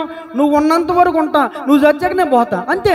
ఈరోజు మనం బతుకున్నంత వరకు మన జేబులో డబ్బులు ఉంటాయి, మనం చచ్చిపోయాక ఇంకోటి జేబులోకి వెళ్తాయి. ధనం బంగారు తీసుకెళ్తామండి. దిగంబరిగానే వచ్చావు నీవు, దిగంబరిగానే పోతావు, మన్నైన నీవు మన్నైపోతావు ఏదో ఒక దినమందునా. దిగంబరిగానే వచ్చావు నీవు, దిగంబరిగానే పోతావు, మన్నైన నీవు మన్నైపోతావు ఏదో ఒక దినమందునా. దేవుడిచ్చిన ఆత్మ దేవుని యొద్దకు చేరు, నీకంటూ ఏముందిలే. దేవుడిచ్చిన ఆత్మ దేవుని యొద్దకు చేరు, నీకంటూ ఏముందిలే. నీకంటూ ఏముందిలే. మార్పు చెందవా నీవు, మార్పు చెందవా, నీ బ్రతుకు మార్చుకోవా, మారు మనసును పొందవా. మార్పు చెందవా నీవు, మార్పు చెందవా, నీ బ్రతుకు మార్చుకోవా, మారు మనసును పొందవా. అనుకూల సమయం ఇది ఏనని ఎరిగి మారు మనసును పొందవా. అనుకూల సమయం ఇది ఏనని ఎరిగి మారు మనసును పొందవా. నా శరీరము తిని నా రక్తము త్రాగువాడే నిత్య జీవము గలవాడు. నా శరీరము తిని నా రక్తము త్రాగువాడే నా యందు నిలిచి ఉంటాడు, నేను వాని యందు నిలిచి ఉంటాను. నా యందు నిలిచి ఉంటేనే నువ్వు ఫలిస్తావు, నాకు వేరుగా ఉండి నువ్వేమీ చేయలేవు. బతుకున్నంత వరకు శరీరాన్ని బాగా చూసుకుంటాడు, బతుకున్నంత వరకు డబ్బు డబ్బు డబ్బు డబ్బు డబ్బు. చచ్చగా ఎవరో దారిన ఎవరికో అంటకట్టబడుతుంది, ఆ డబ్బు వెళ్ళిపోద్ది. రెండో భార్య అందంట, నువ్వు ఇదిగో కాటి వరకు వస్తా, ఆ తర్వాత నీకు నాకు గుర్తొస్తే ఎప్పుడన్నా జ్ఞాపకం చేసుకుంటా. మరి ఈ రెండో భార్యకి సందర్భం ఎవరండి? అది నవీన్ గారికి మన చైతి గారు కొట్టాలి చెప్పట్లు గట్టిగా. బంధువులు, స్నేహితులు అక్కడ వరకే, పుర్రె పగిలే వరకే, మెట్లో పెట్టే వరకే. మట్టేస్తారు, కొవ్వొత్తులు వెలిగించామా, వచ్చామా, ఏసు రక్తం వేసామా, అయిపోయింది. గుర్తొస్తే ఎప్పుడన్నా జ్ఞాపకం చేసుకోవడం అంతే కదా. వాళ్ళతో పాటు వెళ్ళాం కదా, మరి ఎంత ప్రియులైనా వాళ్ళతో మనం వెళ్ళిపోలేం కదండి. రెండో భార్య చెప్పిన సమాధానం. మొదటి భార్య అందంట, నీతోనే వచ్చాను, నీతోనే వచ్చేస్తా అంటుందంట. ఏంటి మొదటి భార్య? పావని కోటను ఇప్పుడు చెప్పట్లు గట్టిగా చాలా మంది చెప్పారు, దేవుడు మిమ్మల్ని దీవించునుగా. మొదటి భార్య, నాలుగో భార్య అంటే శరీరం, మూడవ భార్య అంటే ధన బంగారాలు ఆస్తిపాస్తులు, రెండవ భార్య అంటే బంధువులు, మొదటి భార్య అంటే ఆత్మ. నువ్వు పుట్టినప్పుడు ఇదిగో ఆత్మను కలిగి భూమి మీదకి వచ్చావు. నువ్వు చనిపోయిన తర్వాత, నువ్వు చనిపోయేంత వరకు నీతోనే ఉంటుంది. ఆ తర్వాత ఆత్మ తాను దయచేసిన దేవుని యొద్దకు, అది నిత్యత్వం. బతుకున్నంత వరకు దాని గురించి నువ్వు పట్టించుకున్నావా? ఫలాలు ఫలాలు ఫలాలు అంటే భూ సంబంధంగా నువ్వు దీవించబడతావు, మంచిదే. నీ ఆత్మ ఫలాలు ఎక్కడున్నాయి? ప్రేమ ఏది? మంచితనం ఏది? ఆశ నిగ్రహం ఏది? దయాలత్వం ఏది? ఏమో ఇంకెన్నున్నాయి? 9. ప్రేమ, సంతోషం, సమాధానం, దీర్ఘశాంతం, దయాలత్వం, ఆశా నిగ్రహం. మరి ఇవన్నీ ఏవి? ప్రభు శరీరాన్ని, ప్రభు రక్తాన్ని స్వీకరిస్తాను నీలో ఫలింపేది. టైం అయిపోయింది కాబట్టి 2 మాటలు చెప్తున్నాను, ఇంకా 4 మాటలు ఉన్నాయి. ఆ 4 మాటలు వచ్చేవారని చెప్తా. సంతోషమేనా? దేవుని స్తోత్రం చెప్పండి గట్టిగా. మత్తయి సువార్త 7:19 ముగిస్తున్నాను. 2 మాట చెప్పి ముగిస్తాను, నాకు కూడా ఓపిక లేదు. దేవుని స్తోత్రం. మంచి ఫలములో ఫలింపని ప్రతి చెట్టు నరకబడి అగ్నిలో వేయబడిను. అంటే చెట్టు అనగా సాదృశ్యం నువ్వు నేనే. అగ్ని అంటే నరకానికి సాదృశ్యం. ఈ రోజైనా దయచేసి ఫలించండి. మరలా అడుగుతున్నాను, అడిగిన దానికి సమాధానం చెప్పండి. మనం ఫలించాలంటే ఏం చేయాలి? ఇన్నిసార్లు 4-5 సార్లు చెప్పే వాక్యం. మనం ఫలించాలంటే ఏం చేయాలి? ఆయనలో నిలిచి ఉండాలి, ఆయన మనలో నిలిచి ఉండాలి. ఆయన మనలో నిలిచి ఉండాలి, మనం ఆయనలో నిలిచి ఉండాలంటే మనం ఏం చేయాలి? ఆయన శరీరం తిని ఆయన రక్తం త్రాగకపోతే నిత్య జీవం పొందుకోలేం. ఆయన శరీరం తిని ఆయన రక్తం తాగకపోతే ఆయన మనలో ఉండడు. ఆయన మనలో లేకపోతే మనం ఫలించలేం. ఎవరు ఫలిస్తారు, ఎవరు ఫలించరు చెప్పి ముగిస్తారు 2 నిమిషాల్లో. రాతి నేల ఫలించిందా? ముండ్లపోద నేల ఫలించిందా? త్రోపక నేల ఫలించిందా? మరి ఏ నేల ఫలించింది? మంచి నేల. ఏంటి మంచి నేల ఎలా అయింది? ఆ రైతు ఆ పొలాన్ని దున్నాడు నాగలు పెట్టి. నాగలు అనగా దేవుని వాక్యం. దేవుని వాక్యం నేను నాగల చేత నేల అనబడిన నీ హృదయాన్ని దున్ను, నీళ్లు పెట్టు, అప్పుడు విత్తనమై. దున్నకుండా, నీళ్ళు ఎట్టకుండా విత్తనం వేసేస్తే విత్తనం ఫలించేస్తుందా? నీ హృదయం అనే నేల ఫలించట్లేదు. కారణం ఏంటి తెలుసా? నువ్వు మంచి నేల అనుభవాన్ని కలిగి లేవు. ఋతు మోడుబారిపోయింది తన జీవితం. యవన కాలంలోనే భర్త నేల రాలిపోయాడు. యవన కాలంలోనే తన మాంగారు చనిపోయాడు, తన మరిది చనిపోయాడు. ఏదో పెళ్లి చేసుకున్నాం దేవుని బిడ్డలని చెప్పి జీవితం అంతా చాలా సుఖభోగాలతో చాలా హ్యాపీగా ఆనందంగా ఉండొచ్చు అనుకున్నాం. దేవుని ఎద్దుకు వచ్చిందామే, దేవుని నేలలో అడుగుపెట్టిందామే, దేవుని స్థానం, దేవునికి సంబంధించిన ఆ బెత్లెహేం ప్రాంతంలో అడుగుపెట్టిందామే. మూడు బారిన జీవితాలను చిగురింపజేయ గలవు నీవు. మూడు బారిన జీవితాలను చిగురింపజేయ గలవు నీవు. మారానుభవం మధురముగా మార్చగలవు. మారానుభవం మధురముగా మార్చగలవు నీవు.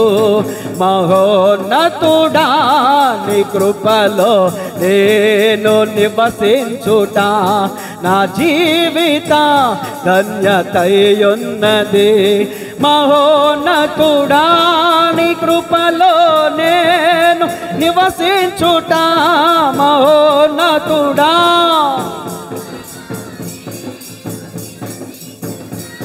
నా జీవిత ధన్యతయున్నది.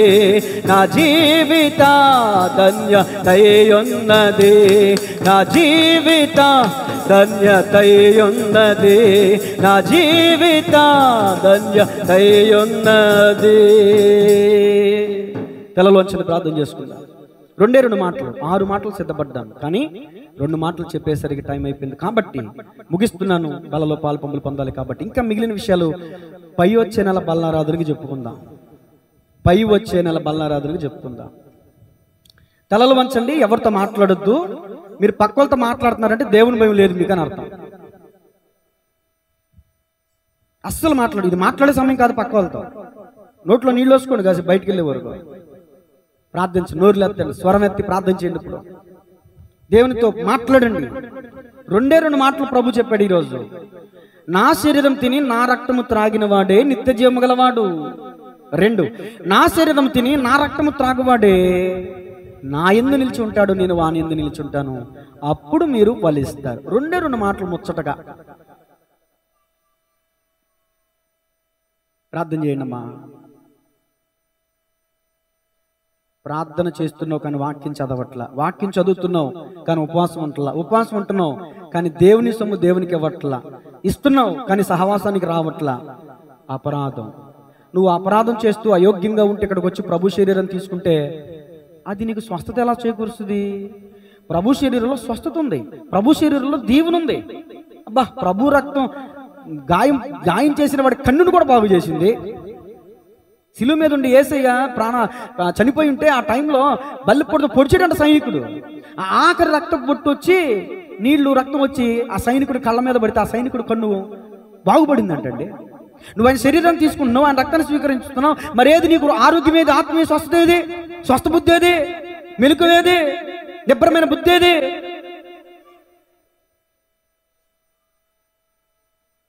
ప్రార్థన, వాక్యం, ఉపవాసం, దేవునికి ఇచ్చే విషయంలో అన్ని విషయాలు నువ్వు నమ్మకంగా ఉంటేనే ప్రభు శరీరం నీకు ఎలా పని చేయాలో అలా పని చేస్తుంది. ఒకవేళ నువ్వు దొంగగా ఉండి ఇక్కడికి వచ్చి ప్రభు శరీరం తీసుకుంటే నువ్వు అపరాధం అవుతావు. అదే నేను వాక్యం ప్రతి నెల చదివినిపిస్తా. ఇప్పుడు లోతుగా చెప్పా. చాలా మంది అపరాధులుగా ఉండే తీసుకున్నారు, అందుకనే ఫలింపు లేదు. అయోగ్యంగా ఉండి తీసుకుంటే నువ్వు అపరాధం అవుతావు, శాపగ్రస్తులు అవుతారు. చాలా మంది నిద్రిస్తున్నారు. మనమే విమర్శించుకుంటే తీర్పు పొందకపోదు.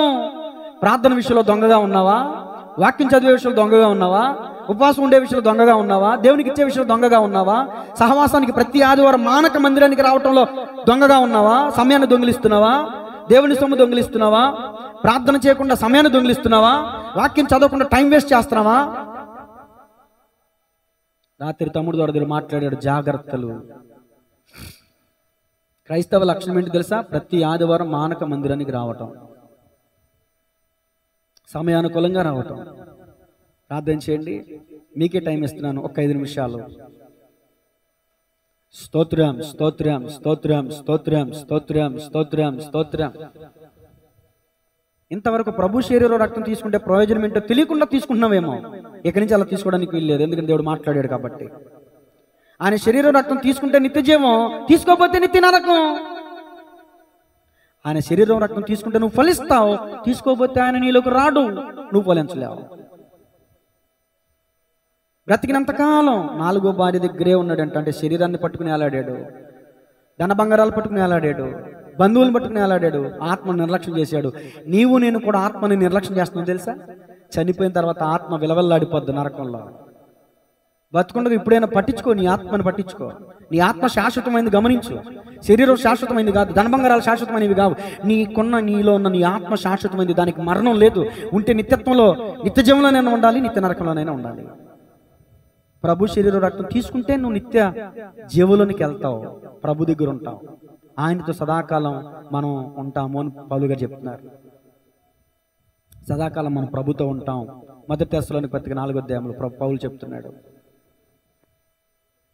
ఎంత మట్టుకు లేచింది మొదలుకొని పడుకునేంత వరకు శరీరం, డబ్బు, బంధువులు, శరీరం, డబ్బు, బంధువులు. చనిపోయినాక ఇవేమి మనతో రావు, ఆత్మ ఒక్కటే. ఆత్మ నీలో ఉంటేనే అందరూ నిన్ను ప్రేమిస్తారు, అది కాస్త వెళ్ళిపోతే ఎవరికి నీ అవసరం ఉండదు. కన్నవారే ఉన్నను, కట్టుకున్నవారున్నను, ఎవరికి కనిపించకని ఆత్మ వెళ్ళిపోవును. ఎన్ని చేసినా తనువు నమ్మినా కట్టె మిగిల్చింది కన్నీటిగాదా. ఎవరు శాశ్వతం కాదు, ఏది శాశ్వతం కాదు. ఆత్మ ఒక్కటే నిత్యత్వం కలది. ఆత్మ పట్టించుకుంటున్నావా అక్క, చెల్లి, తమ్ముడు, అన్న? పట్టించుకుంటున్నావా ఆత్మని? ఆత్మఫలాలు ఉన్నాయి నీలో? ఆత్మలో ఫలింపు ఉందా? మేడమిద్దులు, ఆశ, ఎకరాలు, పొలాల గురించి నేను అడగట్లా. నీ ఇళ్ళు, కార్లు, ఏసీలు, ఈ వైభోగాలు నేను అడగట్లా. నీ ఆత్మలో ఫలింపు ఉందా? ఒకసారి ఆలోచించు. ఫలింపు లేకపోతే నరకబడి అగ్నిలో పడవేస్తాడంట దేవుడు. ఈరోజు గొడ్డలే ప్రకటించబడింది. ఈరోజు గొడ్డలే చెట్ల వేరున నాటబడింది. జస్ట్ నాటు వేసిబడింది అంతే. ఈరోజు చెప్పిన వాక్యం ఒక నాటుతో సమానం. ఒక నాటు. ఇప్పుడైనా ఫలించు. ఇప్పుడైనా నేడే రక్షణ దినం, మారు మనసు పొందు, బాప్తిస్మం తీసుకో, కడుక్కో, ఆయన రక్తంతో నీ పాపాలు కడుక్కో, పరిశుద్ధులుగా. ఎంతకాలం ఉంటావు అపవిత్రంగా? ఆయన నమ్ముకున్నానని చెప్పి పాపాలు ఎంతకాలం బతుకుతావు? పాపిని ప్రేమిస్తాడేమో కానీ పాపాన్ని ప్రేమించే దేవుడు కాదు యేసయ్య. చాలా మందికి అర్థం కావట్లేదు విషయం. నువ్వు పాపిగా ఉన్నావు, ఇప్పుడు నీలో పాపాన్ని పెట్టుకుని ఆ పాపాన్ని విడిచిపెట్టే కడిగేసుకో, దేవుడు నిన్ను ప్రేమిస్తాడు. అంతే తప్ప నువ్వు పాపంలో జీవిస్తూ ఉంటే ఆయన నీ దగ్గరికి రాడు. ఆయన ఎవరి దగ్గరికి వస్తాడు? ఆయన శరీరం తిని ఆయన రక్తం త్రాగిన వారి దగ్గరే ఆయన ఉంటాడు. నీలో ఆయన నివసిస్తాడు. అప్పుడు మనం ఫలిస్తాం. ఆత్మీయంగా ఫలిస్తే భౌతికంగా కూడా ఫలిస్తాం. ఆత్మీయ ఫలింపు లేదనుకోండి, భౌతికంగా ఫలించినా దానివల్ల ఉపయోగం ఉండదు. రాజు సొమ్ము రాళ్ల పాలు అన్నట్టు రేపు అనే రోజున నువ్వు సంపాదించిందంతా ఎవరి పారమవుద్దో తెలియదు. అందుకని ముందు ఆత్మీయంగా ఫలించు. ఆత్మీయంగా ఫలిస్తే ఆటోమేటిక్గా భౌతికంగా నీ దగ్గర సొమ్ము లేకపోయినా ఫలిస్తావు. అది కూడా నేను అనుభవంగా చెప్తున్నా. నా దగ్గర ఈరోజు కష్టార్జితం లేదు, నా ఇంట్లో డబ్బు లేదు, కానీ కృపాక్షేమం ఉంది, ఆనందం ఉంది, సంతోషం ఉంది, దేవుని మహిమ నా మీద ఉంది. కారణం ఏంటి? దేవుడు నాలో ఉన్నాడు గనక. చాలా సమస్య వచ్చి పడింది, అయినా కూడా నిబ్బరంగా ఉన్నాను. ఈ రోజున దేవుడు మాట్లాడాడు నాతో. ఆయన నాలో ఉన్నాడు, నేను నమ్మకంగా ధైర్యంగా ఉన్నాను. అలా నువ్వు ఏ సమస్య వచ్చినా నిబ్బరంగా ఉండగలుగుతావు. ఆయన నీలో ఉంటే, నీవు ఆయనలో ఉంటే. ఆ కార్యక్రమం జరగాలంటే, ఆ ప్రాసెస్ జరగాలంటే నువ్వు శరీరం తినాలి, రక్తం తాగాలి. బాప్తిస్మం తీసుకుని ఎన్ని వారాలు అయిందో కదా, ఎన్ని నెలలు అయిపోయిందో కదా, నువ్వు బలాలు పాలుపొంగులు పొంది ఎంత నిర్లక్ష్యం చేస్తున్నావు. కొన్ని అవిధేతలు ఉన్నాయండి అని చాలామంది నిర్లక్ష్యం చేస్తారు. అయోగ్యంగా తీసుకోవటం ఎంత పాపమో, అయోగ్యతలు ఉన్నాయి కదా, అవిధేతలు ఉన్నాయి కదా అని అస్సలు తీసుకోవడం మానేస్తే అంతకంటే పాపం. నేను వచ్చి పర్యంతం వరకు దీనిని చేయడం ఆజ్ఞాపించాడు దేవుడు. చెయ్యాలంతే. ప్రార్థన ప్రార్థన ప్రార్థన. పరిశుద్ధుడా, ప్రేమగల తండ్రి, ఈరోజు నీ వాక్యం ద్వారా నాతో మాతో అందరితో సూటిగా మీరు మాట్లాడారు. ప్రభు శరీరం, ప్రభు రక్తం స్వీకరించడం ద్వారా కలిగే లాభాలేంటో 2 విషయాలు చెప్పారు. ఈ మాటలు తండ్రి బిడ్డలందరూ కూడా నెమ్మరు వేయటానికి సహాయించి ఈ వారం అంతా నెమ్మరేయాలి. ఇక్కడ విని అక్కడ దులిపేసే వరకు కాదు ప్రభా. ఆత్మీయ బిడ్డలు విన్న వాక్యాన్ని హృదయంలో పెట్టుకుంటారని ఆశించి ప్రార్థన చేస్తున్నాను. ఆయన ఆత్మీయ బిడ్డలు ఈ వారం అంతా కూడా ఈ వాక్యాన్ని నెమరేసుకుంటారని నేను హృదయపూర్వకంగా ప్రార్థన చేస్తున్నాను. రాతి నేలగా, ముండ్ల పొద నేలగా, త్రోపక్క నేలగా ఆత్మబిడ్డలు ఉండటానికి వీల్లేదు ప్రభువా. తమ హృదయాలను దున్నుకోవాలి వాక్యమైన నాగలి చేత. ఈ వారంలో దున్నుకునే అనుభవం దయచేయండి. ఈ సమయంలో దున్నుకునే అనుభవం దయచేయండి. దావీదు పశ్చాత్తాపపడుతూ ప్రార్థించాడు, హిస్సోపుతో నన్ను కడుగు, నా హృదయాన్ని పరిశుద్ధపరచు, నా అంతరంగములో నూతనమైన మనసు నూతనంగా పుట్టించు. నలిగిపోయాడు, విరిగి నలిగిన హృదయంతో ప్రార్థించాడు. అతన్ని కరుణించవు కదా ప్రభు. అలాగే మా పాపాలను కూడా క్షమించాడు. ఇది ఈ నెల రోజులు మేము తెలిసి చేసిన మా అపరాధాలు, పొరపాట్లు, అవిధేతలు ప్రభు మమ్మల్ని క్షమించండి అని ఒక్కొక్కటిగా ఒప్పు విడిచిపెడతాం ప్రభు. నీ బిడ్డలు ఒప్పు విడిచిపెడుతుండగా నీ కృపతో నీ బిడ్డలను క్షమించి మరొక తరుణం దయచేయమని, వ్యర్థమైన వాటిని చేయక, వ్యర్థమైన వాటి తట్టు తిరగక, నీ తట్టు తిరిగేవారుగా, నీ యందు నిలిచేవారుగా, నీ యందు నిలిచి ఫలించేవారు ఉండడానికి సహాయం చేయమని యేసయ్య నామములో ప్రార్థించి అడిగి వేడుకొంచున్నాము తండ్రి. Amen. God bless you all. అందరూ ప్రార్థన పూర్వకంగా ఉండండి.